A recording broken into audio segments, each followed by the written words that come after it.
तो दोस्तों आज मैं एक्सप्लेन करने वाला है काफ़ी डिफरेंट तरह की हॉरर फैंटेसी फिल्म को, या फिर ये कहें कि साइकोलॉजिकल हॉरर।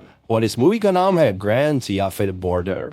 इस मूवी को 7 स्टार्स मिले हैं आउट ऑफ 10, जो कि मेरे ख्याल से काफ़ी बढ़िया है। इस मूवी को कैन्स फिल्म फेस्टिवल में भी अवार्ड मिला था, तो उम्मीद करता हूँ कि आपको ये काफ़ी पसंद आएगी। और दोस्तों मैंने हाल ही में ही एक्सप्लेन किया है मोर्टल मेलाती को, जो कि एक बेहतरीन इंडोनेशियन हॉरर मूवी है। अगर आपने उसे बाई चांस मिस कर दिया है तो उसका लिंक आपको नीचे डिस्क्रिप्शन में पिन कमेंट में मिल जाएगा। कमेंट सेक्शन जरूर चेक कर लेना।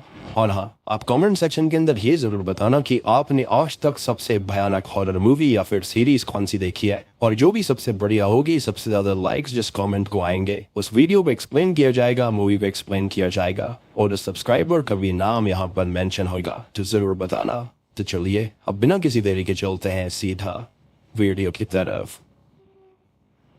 तो कहानी की शुरुआत में हम एक लड़की को देखते हैं जो कि थोड़ी सी डिफरेंट थी, जिसका नाम टीना होता है, जो कि स्वीडिश कस्टम सर्विस में काम किया करती थी, जहां पर वो आने जाने वाले लोगों की चेकिंग किया करती थी कि कहीं पर कोई कुछ इलीगल अंदर तो नहीं ले जा रहा। खैर अब यहाँ पर वो एक कैप वाले लड़के को देखती है जिसे वो सेंस डिटेक्ट करती है। उसके पास में थोड़ी सी स्पेशल एबिलिटी थी। अब उसके कहने पर उसके साथ काम करने वाला आदमी उस कैप वाले लड़के को रोक लेता है। टीना उसे उसके बैग को चेक करने के लिए कहती है, और चेक करने पर उसमें से उन्हें कुछ अल्कोहल मिलती है, जो कि ले जाना इलीगल था। टीना दिखने में थोड़ी वियर्ड थी, लेकिन स्टिल वो काफी अच्छा काम करा करती, और ऐसा इसलिए था क्योंकि उसके पास स्पेशल पावर है जिसके अंदर वो सेंस करके पता लगा लेती है कि यहाँ पर कुछ ना कुछ गड़बड़ है। साथ ही साथ वो लोगों के इमोशंस और दर्द को भी सेंस कर लेती है। खैर इसके बाद वो अपने घर जाती है, जो कि जंगलों में होता है, और वो अपने बॉयफ्रेंड रोलैंड के साथ में रहती है, जो कि असल में एक डॉग ट्रेनर है। खैर अगले दिन काम पर टीना को एक आदमी पर शक होता है, लेकिन उसका बैग चेक करने पर उन्हें कुछ नहीं मिलता। लेकिन टीना उस आदमी से उसका फोन मांगती है, और वो आदमी डरते हुए अपना फोन देता है। टीना उस फोन को स्मेल करती है, जिसके बाद उसके कवर में से उसे एक मेमोरी कार्ड मिलता है। इसको देखकर वो आदमी उसे खा जाता है, लेकिन सही समय पर गार्ड उस मेमोरी कार्ड को उसके मुंह से निकाल लेता है। उस मेमोरी कार्ड में जरूर कुछ ऐसा होगा जिसे वो आदमी उनको नहीं बताना चाहता था। खैर इसके बाद उस आदमी को पकड़ कर ले जाया जाता है, लेकिन तभी वहां पर एक और आदमी आ जाता है, जो कि दिखने में बिल्कुल टीना की तरह लग रहा था। उस आदमी को टीना रोक लेती है और उसका बैग चेक करती है। अब उसके अंदर से उसे कुछ इंसेक्ट्स और एक डिवाइस मिलता है, जो कि इलीगल नहीं था, इसलिए वो उसे जाने देती है। लेकिन यहाँ टीना उसे देखकर काइंड ऑफ अट्रैक्ट हो गई थी, और ऐसा इसलिए क्योंकि वो उसके जैसा दिख रहा था। अब इसके बाद वो अपने पिता से मिलने उनके घर जाती है, जो कि एक नॉर्मल इंसान थे। वहाँ पर वो उनके साथ समय बिताती है, और अगले दिन टीना पुलिस डिपार्टमेंट जाती है, जहाँ पर उसको एक सीनियर ऑफिसर अगेंता मिलती है। दरअसल जिस आदमी को उसने कल मेमोरी कार्ड के साथ पकड़ा था, वो आदमी एक पेडोफाइल था, और तो और उसके मेमोरी कार्ड के अंदर चाइल्ड पोर्नोग्राफी थी। अब यहाँ पर अगेंदा उससे पूछती है कि उसने उसे कैसे पकड़ लिया। इस पर टीना कहती है कि वो ये चीज सेंस कर सकती है या फिर स्मेल कर सकती है। साथ ही साथ वो लोगों का गुस्सा, गिल्ट, दर्द, इमोशंस को भी सेंस करती है, जिसके चलते उसने उसे पकड़ लिया। असल में यहाँ पर ऑफिसर को टीना की जरूरत थी ताकि वो बाकी दोषियों को पकड़ पाए, जो कि इन सब में शामिल है।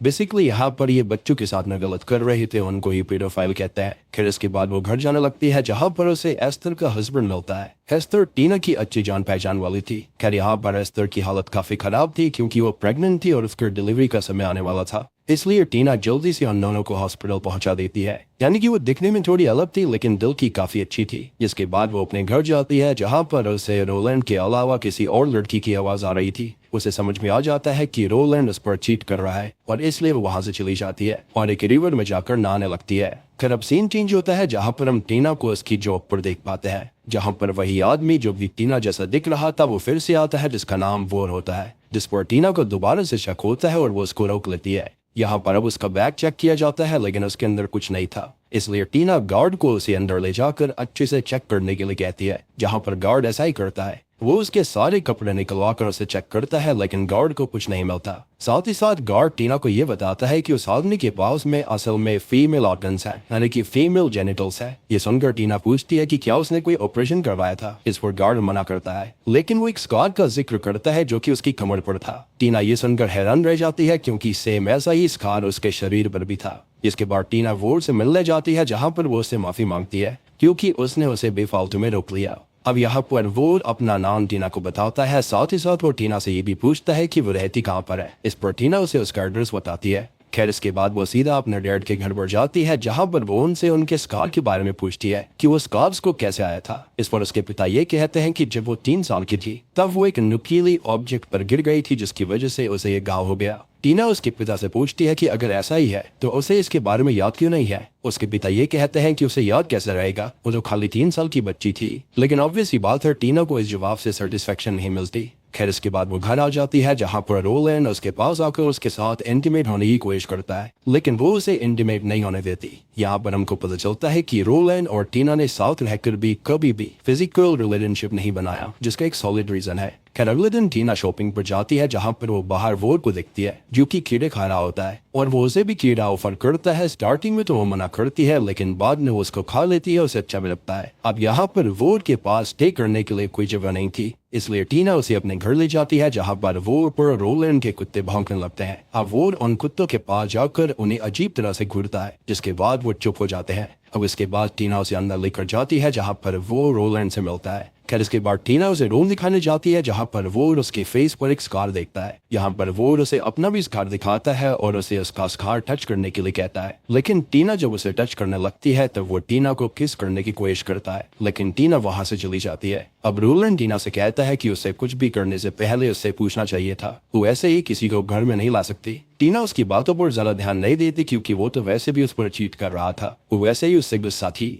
अब अगले दिन टीना एक ऑफिसर के साथ होती है, जहाँ पर वो एक बिल्डिंग के बाहर इन्वेस्टिगेशन कर रहे थे, और इस जगह का पता उन्हें उसी आदमी से मिला था जिसके पास एक मेमोरी कार्ड था। यहाँ पर टीना को एक आदमी पर शक होता है और टीना उसके पीछे जाने लगती है। उसका सेंस एक फ्लैट की तरफ इशारा कर रहा था, क्योंकि वहां से उसे एक बेबी की आवाज आ रही होती है, और वो 100% श्योर थी कि वहां पर एक बच्चे के साथ कुछ गलत हो रहा था। लेकिन उस फ्लैट के अंदर 2 हस्बैंड वाइफ निकलते हैं, जो कि उन्हें देखकर गुस्सा करते हैं। अब टीना के साथ वाला ऑफिसर उसे वहां से ले जाता है, क्योंकि उसे वहां पर कुछ भी गड़बड़ नहीं लग रही थी। लेकिन टीना को पूरा विश्वास था, और अगेंता उसे थोड़ा संभाल कर इन्वेस्टिगेट करने के लिए कहती है। और अगले सीन में टीना और वुड साथ में थे। टीना वुड से कहती है कि बचपन में उसको लगता था कि वो काफी स्पेशल है, लेकिन बड़े होने पर उसको ये पता चला कि वो तो बस एक बदसूरत औरत है, और तो और क्रोमोसोम डिफॉर्मिटी की वजह से वो माँ भी नहीं बन सकती, और वो बस एक अगली ह्यूमन है। इस पर वो कहता है कि वो इंसान से काफी ज्यादा खास है और उसे लोगों की बातों पर ध्यान नहीं देना चाहिए, और इसी डिफॉर्मिटी की वजह से वो और रोलैंड भी आपस में इंटीमेट नहीं होते थे। खैर अब ये सब सुनकर टीना अंदर से काफी अच्छा महसूस करती है, जिसके बाद दोनों ही एस्थर के घर जाते हैं, जहाँ पर एस्थर के न्यू बॉर्न बेबी को खिलाते हैं। यहाँ पर हम ये देख सकते हैं टीना वो बच्चे काफी पसंद है, और तो और वो खुद भी एक बच्चा चाहती थी। खैर इसके बाद रात को हम वोर को देख पाते हैं, जो कि काफी बेचैन हो रहा था। उसे उसकी बॉडी में दर्द हो रहा होता है, जिसके बाद वो जंगल में जाता है और वहीं पर बैठ जाता है और एक बच्चे को जन्म देता है। जी हाँ। फिर अब अगले दिन हम टीना और उसी ऑफिसर को देखते हैं, जो कि इस बार उस फ्लैट को चेक करने जाते हैं, क्योंकि वहां पर कोई नहीं था। वहां पर चेक करने पर टीना को एक ट्रॉफी में से एक वीडियो कैमरा मिलता है, इसके अंदर चाइल्ड पोर्नोग्राफी थी। ये देखकर वहां पर रहने वाले आदमी को कस्टडी में ले लिया जाता है। इस आदमी का नाम पैट्रिक था, और वो अपना ये गुनाह कबूल नहीं करता, लेकिन कैमरा के ऊपर उसके ही फिंगरप्रिंट्स मौजूद थे और उसका डीएनए भी था, जिससे कि साबित हो जाता है कि वो गुनहगार है। जिसके बाद हमें टीना को दिखाया जाता है, जो कि अपने घर में थी, और रोलैंड अपने डॉग्स को वहीं बाहर लेकर जा रहा होता है। उसके जाने के बाद वो टीना के घर पर आता है, जहाँ पर टीना और वो जंगल की तरफ जाते हैं और धीरे धीरे करीब आने लगते हैं, और यहाँ पर वो इंटीमेट होते हैं, जहाँ पर टीना के पास मेल जेनिटल था, और इसी वजह से उसने कभी भी रोलैंड के साथ कोई भी फिजिकल रिश्ता नहीं बनाया था।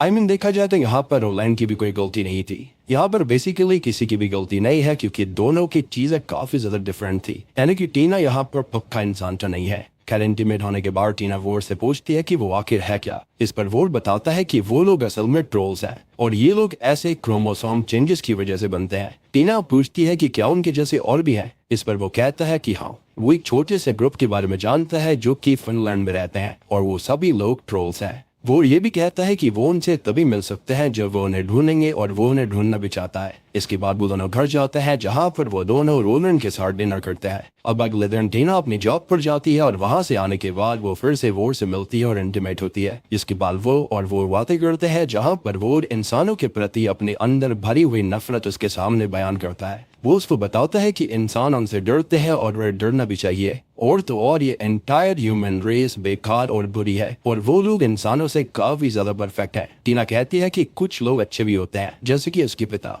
तब वो ये कहता है कि वो उसके असली पिता है ही नहीं और वो उससे पूरी जिंदगी भर झूठ बोलते रहे। ये सुनकर दूसरे दिन टीना अपने पिता के पास जाकर उनसे सवाल पूछती है कि उसके असली माँ बाप कहाँ पर है। इस पर गुस्से में आकर वो ये कह देता है कि वो दोनों मर चुके हैं। और ये सुनकर उसको काफी बुरा लगता है और घर आकर वो रोलैंड को देखती है जो कि टीवी देख रहा था। साथ ही साथ उसका डॉग टीना के ऊपर भौंक रहा था, जिस पर टीना बिल्कुल वोर की तरह ही उसके सामने गुर्रा कर उसे चुप करा देती है। यहाँ पर टीना रोलैंड कर टीवी बात फेंक कर ये कहती है कि वो यहाँ से चला जाए। दरअसल ये घर टीना का था, इसलिए इसका फायदा उठाकर रोलैंड यहाँ पर टीना के साथ रुका हुआ था, लेकिन वो उसे सच्चा प्यार नहीं करता था। एंड ऑब्वियस ही बात है यहाँ पर देखो ये चीजें पॉसिबल भी नहीं है क्योंकि वो दोनों बिल्कुल डिफरेंट थे, बायोलॉजिकली भी और दिखने में भी। खैर अगले दिन रोलैंड वहां से चला जाता है और हम टीना को नोटिस करते हैं क्योंकि वो की तरह बनती जा रही थी, यानी कि वो ट्रोल बन रही थी, अपना ट्रू नेचर दिखा रही थी। और उसके बाद घर पर वोर आता है जहाँ पर वो दोनों जंगल में जाते हैं और साथ में नहाने लगते हैं। जिसके बाद टीना घर पर आ जाती है जहाँ पर वोर के कमरे के अंदर फ्रिज के पास वो कुछ सेंस करती है। जब वो उस फ्रिज को ओपन करती है तब उसमें से उसे एक बच्चा मिलता है जो कि काफी अजीब था और उसकी स्किन बिल्कुल रोबोट की तरह थी। ये बच्चा वही होता है जिसे वोर ने जंगल में जन्म दिया था। उसको देखकर टीना इतना डर जाती है और उसे फिर से फ्रिज में ही बंद कर देती है। अब अगले सीन में हम टीना को अगेंता के साथ देखते हैं जो कि पैट्रिक की गर्लफ्रेंड से पूछताछ कर रही थी। पैट्रिक की गर्लफ्रेंड ये कहती है कि वो बस बच्चों को फिल्म करता था और कुछ नहीं। अब यहाँ पर वो उससे ये पूछती है कि आखिर वो बच्चे उनको कौन देता था, जिस पर वो झूठ बोलती है। दरअसल पैट्रिक की गर्लफ्रेंड किसी से डर रही थी इसलिए वो उसका नाम नहीं लेती, लेकिन टीना उसका झूठ पकड़ लेती है, सेंस कर लेती है। और यहाँ पर पैट्रिक की गर्लफ्रेंड ये कहती है कि वो एक आदमी है जिसे पैट्रिक जानता है और वही उन्हें बच्चे दिया करता था। अब इधर पुलिस पैट्रिक को लेकर जा रही होती है कि तभी रास्ते में उनके सामने एक जानवर आ गया था, जिसकी वजह से वो लोग अपनी पुलिस वैन रोक देते हैं। तभी पीछे से कोई आकर पैट्रिक को बाहर निकाल कर मार डालता है। अब जब पुलिस पीछे चेक करती है तो उन्हें कोई नहीं मिलता। इसके बाद क्राइम सीन पर टीना आती है जहाँ पर उसे वोड की स्मेल आ जाती है। वो समझ जाती है कि ये काम उसी का था और उसी ने ये सब किया है, लेकिन वो ये बात अभी पुलिस को नहीं बताती। जिसके बाद वो वोड को ढूंढते हुए जंगल में जाती है जहाँ पर वो उसको मिल जाता है। टीना उससे पूछती है कि क्या वो भी इन सब में मिला हुआ है, जिस पर वो हाँ बोलता है। अब यहाँ पर टीना वोड से इन सब चीजों को करने का रीजन पूछती है, जिस पर वो बताता है कि इंसान यही डिजर्व करते हैं क्योंकि 1970 के समय पर उन्होंने ट्रोल्स को काफी टॉर्चर किया था, उन पर एक्सपेरिमेंट्स किए थे और अब सफर करने की उनकी बारी है। अब यहाँ पर टीना उस फ्रिज वाले फीटस के बारे में पूछती है। इस पर वो कहता है कि वो एक अनफर्टिलाइज्ड एग है जो कि उसके अंदर से रेगुलरली निकलता रहता है और तो और ये ज्यादा लंबे समय तक जिंदा भी नहीं रहते। अब सवाल था कि वो उनका करता क्या है। इस पर वो कहता है कि वो इन्हें इंसान के बच्चों के साथ बदल देता है और वो इंसान के बच्चों को बेच देता है पैट्रिक जैसे लोगों को, ताकि इंसान ही इंसान का दुश्मन बन जाए। उसके बाद वो जो चाहे उन इंसानों के साथ कर सकते हैं, यानी कि उन बच्चों के साथ में, जैसे कि चाइल्ड पोर्नोग्राफी या फिर उनकी ट्रैफिकिंग वगैरह इत्यादि। और अब आपको समझ में आया होगा कि ये सब क्या हो रहा था। और पैट्रिक और उसकी गर्लफ्रेंड यहाँ पर किसी और से नहीं बल्कि वो से ही डर रहे थे। अब ये सुनकर टीना काफी गुस्सा हो जाती है और उसके ऊपर गुर्राने लगती है और फिर वहां से चली जाती है, जहां पर वो एस्टर के घर के बाहर एक एम्बुलेंस को देखती है और अंदर जाने पर उसे वही अनफर्टिलाइज्ड एग मिलता है जो कि वोर के अंदर से निकला था और ये वोर ने रखा था, जहां पर उसने इसके साथ एस्टर के असली बच्चे को बदल दिया। ये देखकर टीना घर जाती है जहां पर उसे नोट मिलता है जिसके अंदर लिखा हुआ था कि वो इंसान नहीं है और वहां पर नोट पर एक एड्रेस होता है जहां पर वो उसे मिलने बुलाता है। टीना उससे मिलने जाती है जहां पर वो उसे अपने साथ फिनलैंड चलने के लिए कहता है, लेकिन टीना मना कर देती है। वो कहती है कि वो लोगों को हर्ट नहीं कर सकती और उसको एक इंसान ने पाला है तो उसकी नजर में इंसान बुरे नहीं होते। और यहाँ पर टीना उसे पुलिस के हवाले भी कर देती है, लेकिन वो पुलिस वालों को मार कर पानी में कूद जाता है, जिसके बाद उसे ढूंढना जाता है लेकिन वो नहीं मिलता। अब अगले दिन टीना से मिलने उसके डैड आते हैं जहां पर वो उसे उसके असली माँ बाप की रियल कहानी बताते हैं। और दोस्तों अब यहाँ पर खोलते हैं इस मूवी के असली पत्ते।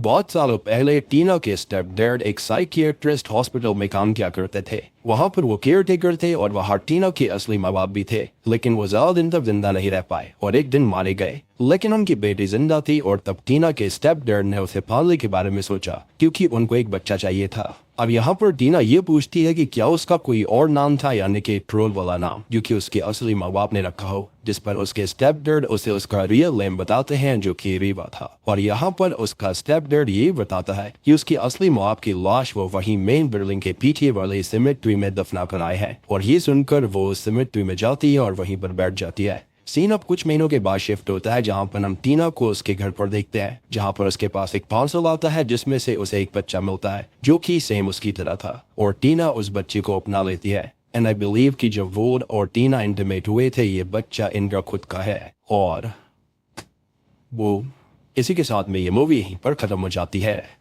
तो दोस्तों ये थी द बॉर्डर फिल्म की कहानी। तो सबसे पहले हम बात करते हैं कि आखिर क्यों वॉर ने पैट्रिक को मारा। तो इसका सिंपल सा जवाब था कि उसे पता था कि पैट्रिक पकड़ा गया है और वो पुलिस को सब कुछ बता देगा, इसलिए उसने पैट्रिक को मार डाला। दूसरा सवाल कि वो बच्चा किसका था जो कि टीना को आखिर में पार्सल में मिला। तो जैसा कि मैंने बताया कि ये बच्चा वॉर और टीना का ही हो सकता है क्योंकि उनका फिजिकल रिलेशनशिप था और ट्रोल्स के अंदर यहाँ पर जो मेल होते हैं वो बच्चों को जन्म देते हैं और यहाँ पर फीमेल्स के पास में मेल वाला जेनिटल होता है।